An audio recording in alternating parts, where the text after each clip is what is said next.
Blue and red strobe splashed across my newly painted barn as a goat ate the caution tape. A deputy was trying to decide whether my scarecrow qualified as armed. On the gravel drive, Pamela Voss, HOA president of the neighboring Sycamore Glen Reserve, stood on a folding step stool. She was waving a 3-ring binder at the sheriff and shouting that he needed to arrest me because my farmhouse was violating neighborhood autumnal vibes. I'm not a Calder. I'm an electrician. I inherited my grandfather's 1919 farmhouse, a weathered square of stubbornness just outside the gated utopia Pamela calls her kingdom. I like quiet evenings and restoring wood trim. Pamela? She's allergic to unpermitted joy. She considers everything within a 2-mile radius her visual jurisdiction. When I raised Grandpa's hand-painted Calder farm sign, the crusade began. Pamela marched up my drive with a clipboard brigade to inform me my windmill was too spinny. She accused my rooster of unscheduled crowing. She began staging perimeter audits in an orange vest, using a tape measure she didn't know how to read. She emailed the neighborhood claiming my 1952 John Deere tractor was militarized equipment. It tops out at 12 miles per hour and backfires like a geriatric firecracker. She even labeled my porch swing as suspicious seating. The escalation hit a peak when she tried to secretly annex my property into her HOA so she could finally enforce her binder of bylaws on me. She printed fake documents on county-looking letterhead and posted them on Facebook.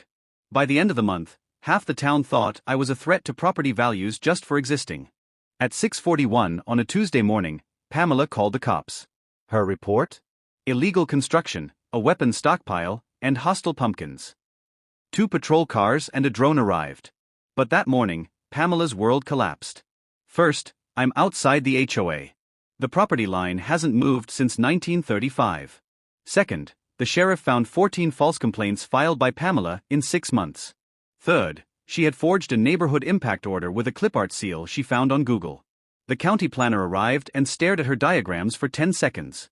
"What is your legal authority?" he asked. "Vibes," she said. "That's not a statute," he replied. Neighbors who were tired of Pamela's clipboard tyranny started showing up at my place with pies and folding chairs. A county commissioner asked if I'd ever considered running for town council. "I prefer wiring ceiling fans," I told him. "That makes you even more qualified," he said. "We need someone who knows how to fix things."